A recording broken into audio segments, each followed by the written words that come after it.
Welcome to Women Thrive podcast. This is where you'll get to hear incredible stories of female entrepreneurs, business owners, women from all walks of life. Myself, Raymond Jan, and my co-host Abigail will be interviewing incredible women, hearing inspiring stories of women from all around the world. I have no doubt that you will find something that will be life-changing for you.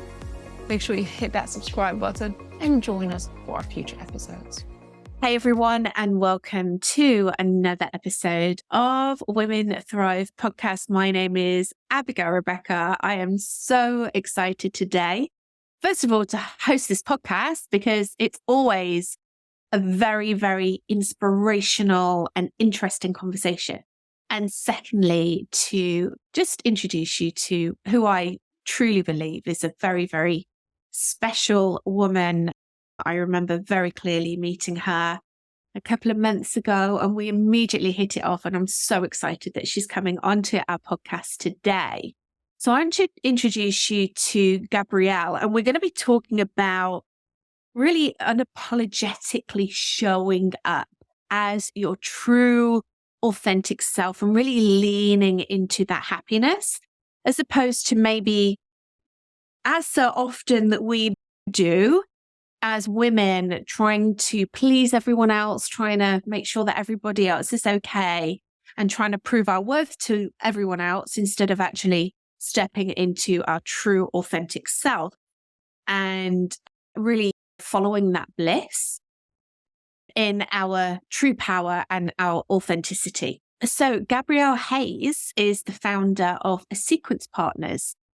She's a pioneer in product career empowerment, and her impressive career in product development resulted in numerous promotions and salary rises. However, Gabrielle's desire for an intentional life after a traumatic experience led her to a new path where innovation, excellence, and alignment became her driving forces. I really love that.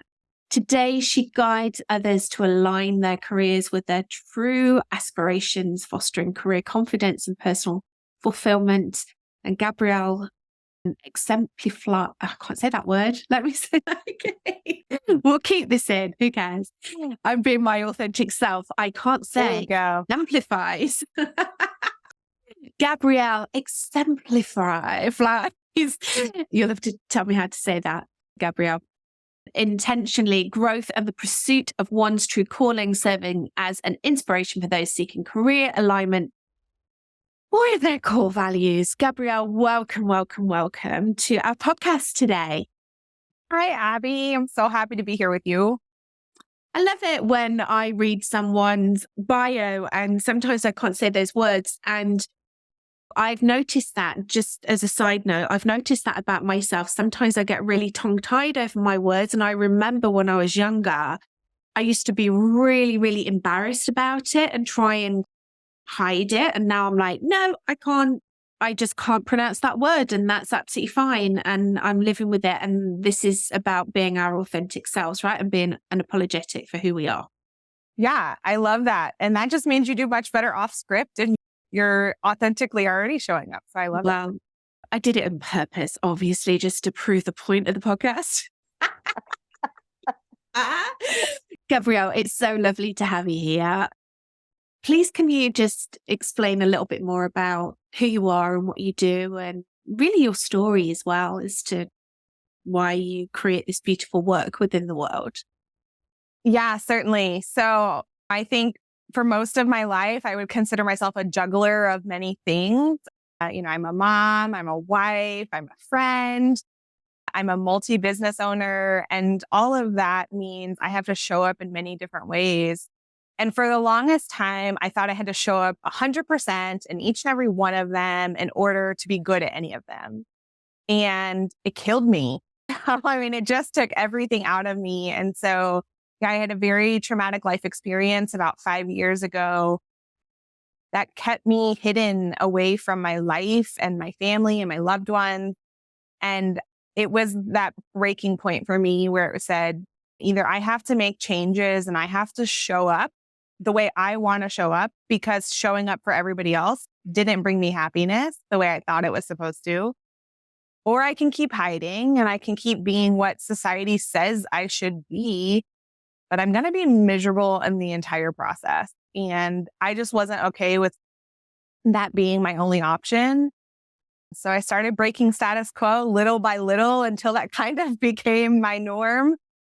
Even my own mother says all the time, she's like, I don't even know how to describe you to people. And I'm like, that's probably a good thing. It means I'm not like anybody else. And I love that. I'm sure that so many women, humans who are listening and watching this podcast can really relate to what you're saying about either I'm going to hide or I'm going to mask and I'm going to show up as a different person or I'm just going to like hide away forever. What was it? What did it take for you to really be able to come back to that self-acceptance and that self-love? Yeah, I think a lot of it, honestly, was being truthful with myself. Like, for example, I say to people all the time, my parenting style is lazy parenting. And for many people, that's like, oh my gosh, what do you mean? You're supposed to be involved. You're supposed to be showing up. You're supposed to be doing all these things. But to me, that's not where I found my best joy in being a parent. It's not where I found my best joy in seeing my kids foster and bloom into their true selves. And so then I had to start doing that with myself, right? Like, yeah, sure, I want the next promotion. I want the next salary. I really, really wanted a C title in front of my name. And so I was doing all the things to chase that, but it felt like I was fighting the whole way. And I just started being really inquisitive and curious about what else was out there in the world. And so that showed up for me in different ways, right? Different healing modalities, discovering like human design, which I know you're fabulous at, Abby, and just realizing that what I was taught or what I saw growing up isn't the only thing that's out there. And so starting to embrace that there were different things. And I really, really adopted this mentality of take what works for me and leave what doesn't. And so for everything that I've done, I may do it a little bit like someone else, but a lot of it's going to be like my own way. And that became the point where I started to say, I'm always going to be a little different. So I can't care what people think or what people say anymore because I know I'm doing good in this world and I know I'm a good human being. And like, to me, that's the only true decision you have to make every day is, are you showing up and are you going to be a good human being and help others around you? Yeah. I was speaking to someone earlier actually about the mask or I don't know, the way that we can very often show up, especially in corporate. You were just talking about that whole relationship, that whole amazing relationship that so many of us have had with corporate, right? Like, I really want that role, but I have to be like this. I remember very clearly, I was told again and again and again, I was too nice to be on the board. And I cared too much about my team to get to that high level. And if I wanted to really get to that, if I wanted to get in the boardroom, I needed to be acting like this. And I remember when I retook a personality test after a couple of years and I came up as a different personality type. It was like celebration all around. And I felt like I'd completely sold my soul because that isn't who I was, but that's how I felt that I had to show up and how I was being told that I needed to show up to be able to get to that level within corporate. What were your experiences of that? Yeah, certainly. I mean, I had a similar situation as a middle level manager. I actually love people management because I feel like that's really how we change the world. You're supporting individuals and their growth and who they're becoming. But I hated it at the same time, right? Because it was like, well, you can only give this much of a raise or you can only give this much professional development time. Like, there were all of these rules where it says, go manage your team, but you can only do it in these small boxes. And then same as I started trying to grow more and more, I was literally told after a company I'd worked for 7 years, go leave, go get experience somewhere else, and then come back. Like, yeah, no. That's when that's when I started my exit out of corporate and I bounced around from startup to startup. And then I did consultant life for a while because I was like, no, I'm not going to be told, I have to leave and go give myself to somebody else to prove my worth to a company I've already devoted 7 years of my life to. And so that was a huge turning point for me. And the more and more I started interacting, right? And especially when you get into the consulting world, it's how many hours can you bill? Like that's literally all they care about. And I was like, but I'm not going to bill hours for a client who doesn't need it. Like if a team doesn't need this support or need this work, we're not going to do it. And so I just realized I was constantly fighting against the narrative. And same, I always say, like, as a manager, I probably broke every corporate rule out there because I knew my employees' spouses' names, their kids' names. I knew where they were going on vacation. Like, we had personal relationships as human beings. And of course, that's not really what is celebrated oftentimes in the larger corporate world. But that's sad for me. It's like I just told someone the other day, truthfully, the only reason I went into entrepreneurship is because I couldn't find a culture and a job, a 9 to 5 that I love. But I loved being a 9 to 5 employee. And if I had found that culture, I sure as heck would still probably be in it. That's really refreshing to hear, actually. I love the fact, though, that you're like, okay, the culture does not exist in a profession that actually I'd like to stay in. So I'm now going to go and create that for myself. And these things that aren't celebrated, this is my personal opinion here. I'm putting the caveat on here. I truly believe that the things that are not celebrated within the corporate environment are absolutely serve you in the entrepreneurial world. So you're talking about like these beautiful relationships that you've built with your team and your colleagues, and it's all about relationships. It's all about building these communities. It's all about supporting one another, it's heart-led business, and it's a different way of doing business. I don't know what your experience is of that. Yeah, certainly. I mean, I tell my husband all the time, he's watched me build these 2 businesses, and I say to him all the time, I made it look really easy for you, because now he thinks, oh, well, why isn't everyone just doing that? And it's hard. It's really hard work. And like, I can tell you right now, my personal biggest struggle is I wish my company was bigger because I want to be employing more people. And not because I want to be controlling them, but because I want to be fostering those relationships. I want to be the face of that community that you couldn't find elsewhere. And I have incredible women that advise me at this point, because that's my creative way of still having them around and helping me grow. But I can't wait for the day where I'm paying them what they're really worth. And we're really creating this community that can be replicated. And we become the face of like corporate culture. And that's what people really want to start working and surviving in. So yeah, but I'm with you. I mean, business is hard. It has hard days. And I always tell people you have to have a real why if you're going to start building a business, because even that culture that I always wanted, that still is not necessarily going to get me up every day, because that next day I get up, I may make $0. And so there's definitely days where you're like, dang, I missed that paycheck for sure. But in general, I feel like I have full control over the impact that I can make in the world now. And that's something when it's under someone else's brand, I don't have that control anymore. You were talking earlier about the different healing modalities that really helped you on your journey. What were the modalities that really stood out for you? Could you share some of those experiences with us?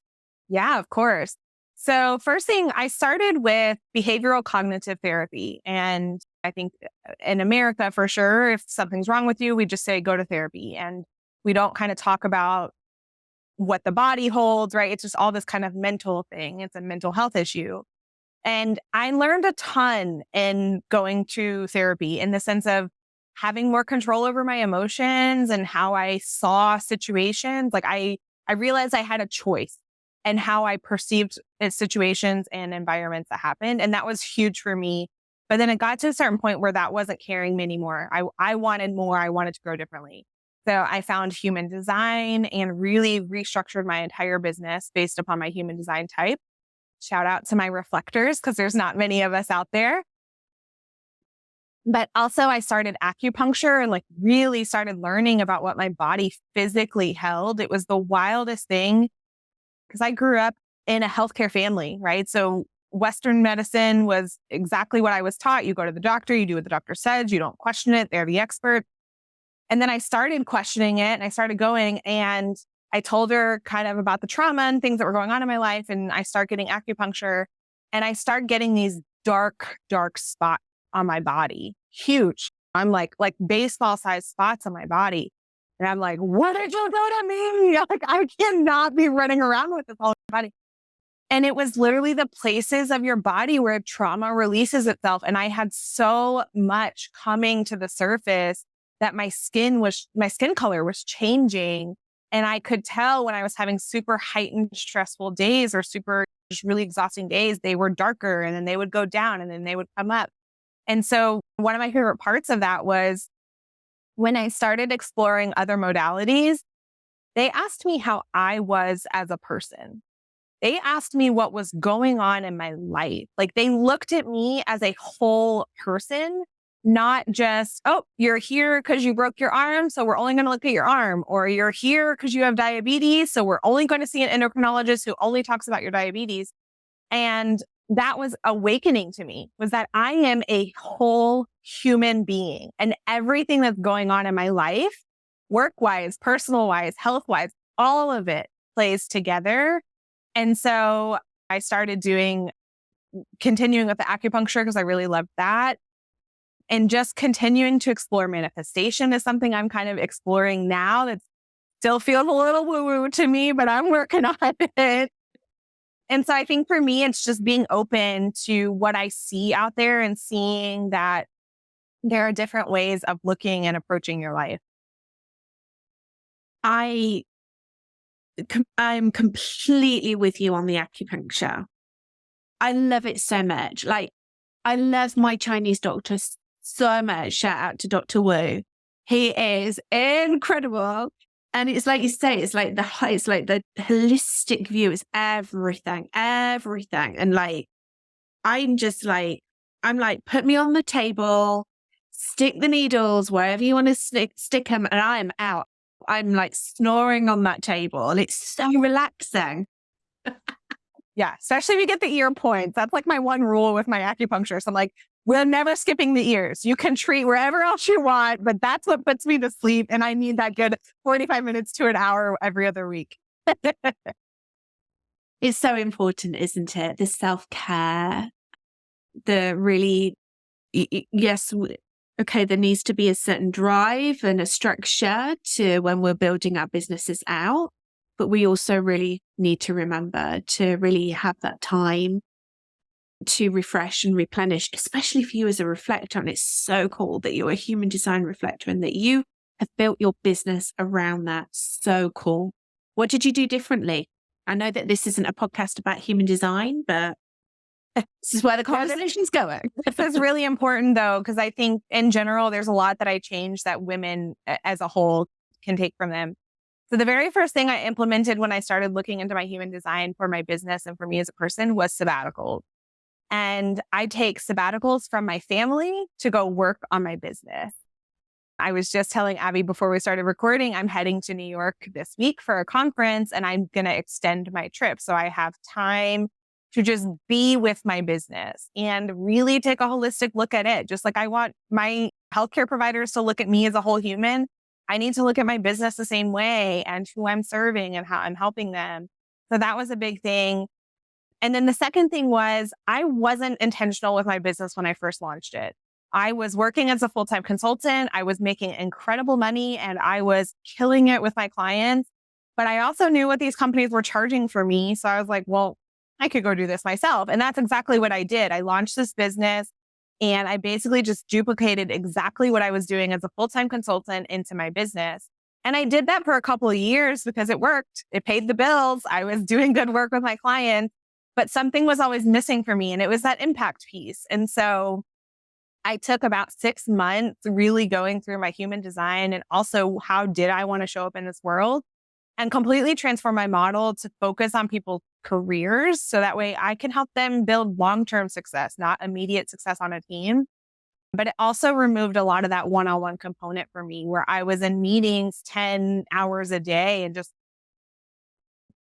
flat out exhausted, like didn't even have a breath. And I said to someone recently, I realized I had hit rock bottom in my business, or like I wasn't showing up the way I wanted to in my business, when I realized if my kids went missing today and the police knocked on the door and said, you have to describe them so we can go find them, I couldn't have told you where they had birthmarks. I couldn't have told you how tall they were. I couldn't have told you the special, unique things about them. And it's because by the time I saw them every night, I was worn out. So like I wasn't there. I wasn't present. I wasn't looking in their eyes. I just saw their faces going by me. And I'm a big believer in you only have one shot at this thing called life, and no one's going to come back and redo it for you or give you a second chance. It's your chance right now, today, to decide what you want it to look like and build that. And so I started doing that in my business so that I can say, one, I have time to really spend time with my kids right now. But two, I am making an impact because I'm setting people up for this really successful career trajectory that they may not have otherwise seen because they don't slow down to look at their own intentions and their own values. It's so beautifully put. I really love what you're talking about. And obviously, as a reflector, you are a unicorn, like 1% of the population. You're a mirror for all of us. I love when I meet reflectors. So beautiful.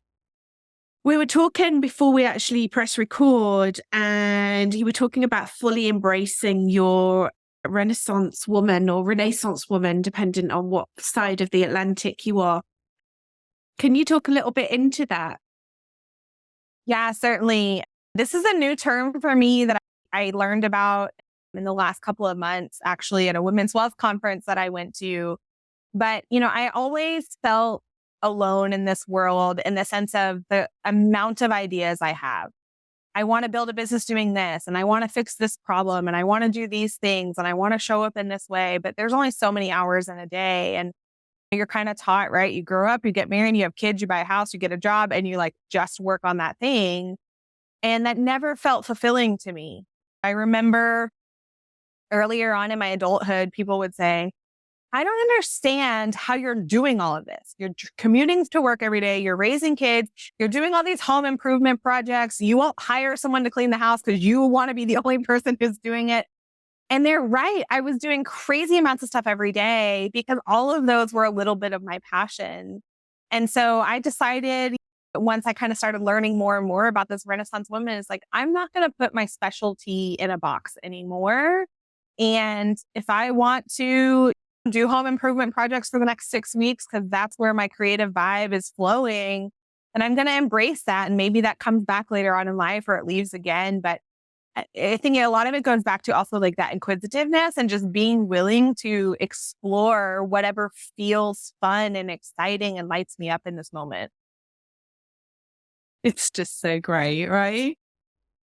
Just giving yourself permission to do that. Yeah, it's so freeing.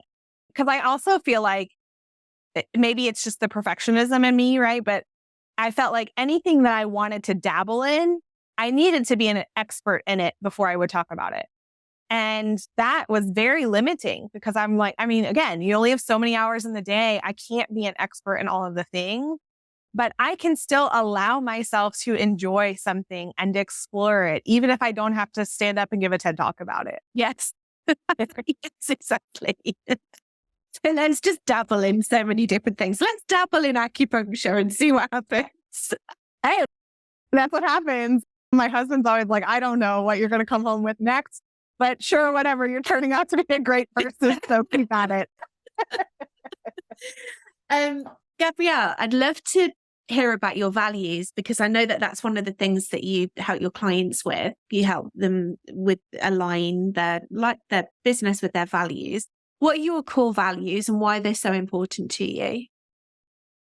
Yeah, I think it's naturally who I am is why it's so important to me, because I found this freedom when I allowed myself to just naturally show up. And so I think for most people, you can change them or they can grow with you as you grow as a human. But in general, you kind of have these standard ones that are you, they are who you are to your core. And so for me, I started thinking about what did I want people to remember me as? And how do I want people to feel when they interact with me? And I have publicly, like on my LinkedIn, given people permission. If you do not feel this way in an interaction with me, call me out on it. I want to be aware of, and I want to be corrected if that's not true. And so my core values are love. I want everyone around me to feel love and support. And obviously that doesn't always just mean romantic love, but just in general, do people feel safe and supported around me or in interactions with me? And so that's a core value I carry with me. Empowerment is a huge one because I truly feel like I lost out on about 10 years of my life by hiding in a box and hiding behind this mask that we've been talking about. And I just don't want anyone else to feel that way. I want everyone to feel like they can just show up as who they are. So love, support, empowerment, and just like that. I know I said this quite a few times, right? But this inquisitiveness, this desire to keep learning and knowing that like we as humans change every day. The world around us is changing every day. The industry you're working in is likely changing every day. So like my kind of core statement around that is never being so married to a decision that you can't consider an alternative is something that I really try to teach people as well. I really feel all those values from you. And I love the fact that you're giving people permission to call you out. And love is one of my core values as well. It's so important. Love in everything that you do, right? Leading with love. Yeah. So good to hear. I've got a very important question for you. All right. What is lazy parenting? It's kind of a term that I've coined myself. I think I've heard it a couple other times. So I can't take credit, but I think as parents, you hear all the time, right? Are you a helicopter parent? Are you gentle parenting? Are you this? Are you that? And again, shoving people in a box to say, this is my parenting style. And I hate that. Like one, I have 3 kids. They are all completely different human beings. I have to parent each of them very differently. So I can't say like I'm one way or the other. But what I will say is my oldest is 12. So I've been at this for a while.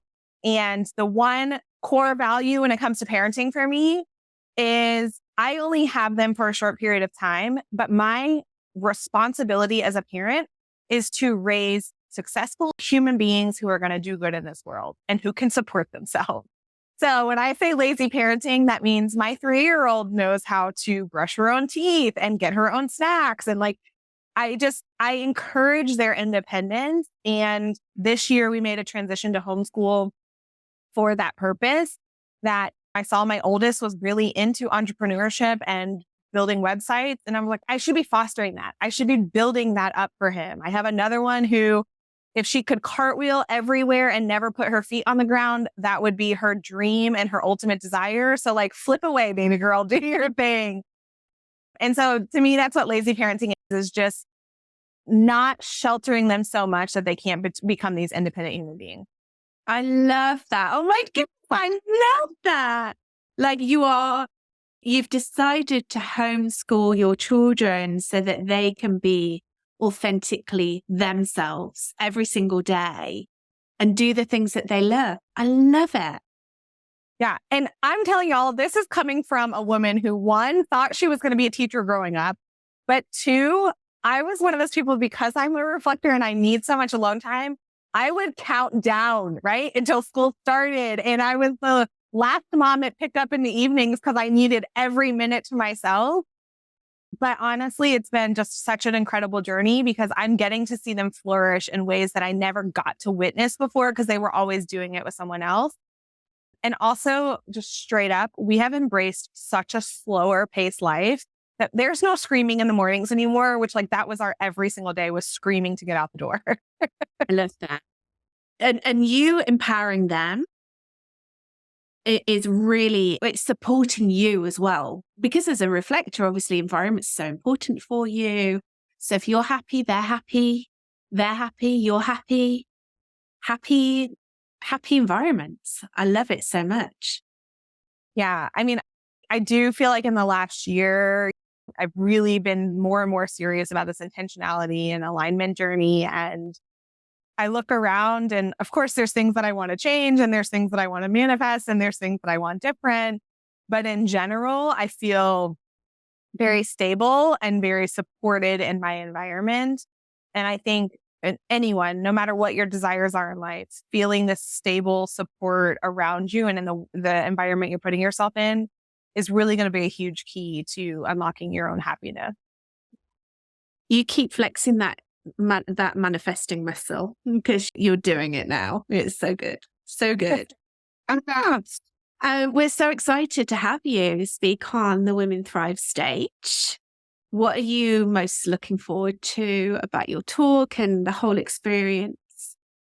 Oh, well, first of all, I mean, just this community of women that I've been able to be a part of. Even if I never set foot on the stage, it was worth every day and investment to get here. So I'm really thankful for that. But beyond that, I'm really thankful to bring my message to a large audience because I don't believe it's something that's talked about enough. I feel like, especially right now, telling people to go be entrepreneurs or, run their own digital business is kind of this huge trend that you're seeing. And I don't believe that it's for everyone. And so I'm excited to be able to bring my message to women in general who want to keep their career, but they don't exactly know what that looks like or how do they blend it into their life. And let them know that you don't have to do what the trend is saying and we can still build this wonderful career that's important to you. Yeah, I think it's a really important message. Everyone's got their own zone of genius and their own flow. And just because entrepreneurship and that freedom that it brings might be right for some of us, but not right for others. Because like you say, it's a journey as well, right? We're not all Disney princesses floating around in Disneyland, right? Yeah. And I haven't reached the Abby level of photo shoots at all my travels yet, but I will get there. Hey, listen, you get yourself a photo shoot in New York. Oh, see, look, you got to remind me. That's right. I need good reminders still. Get yourself on Airbnb experiences, book a local photographer. There you go. Done. Gabrielle, it's been such a pleasure to have this conversation with you. Thank you so much for bringing your beautiful values and yourself and your wisdom and your experience onto our podcast. Where can people find you? Professionally, I'm most active on LinkedIn. I'm at Gabrielle Hayes. I have a big orange profile picture. You cannot miss it. And then on Instagram, you can find me at highly.inquisitive, where I kind of just share my day-to-day life of how I embrace this authentic living and share with you the different modalities that I try out so you can see if there's something that interests you. Fantastic. And we're going to put all your links anyway in the show notes below. So please go and follow Gabrielle. She is very inspirational and I'm sure you want to connect with her and learn out more about her work and really tap into that reflector wisdom. Very special. Gabrielle, thank you so much for coming on to us today. Thank you, Abby. I love anytime we get to hang out together. And thank you so much for watching or listening. Get in touch with us. Contact us here at Women Thrive. Reach out to Gabrielle. We'd really love to know about your values, how you are living your life authentically, or if you have any questions about moving into that.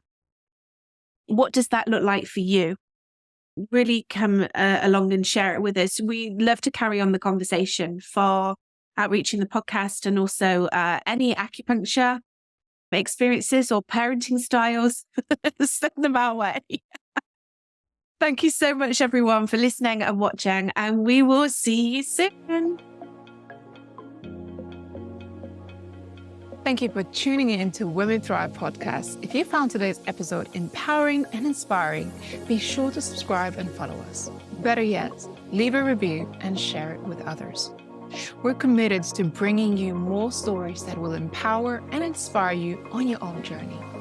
Until next time, keep listening, keep learning, and keep pursuing your dreams.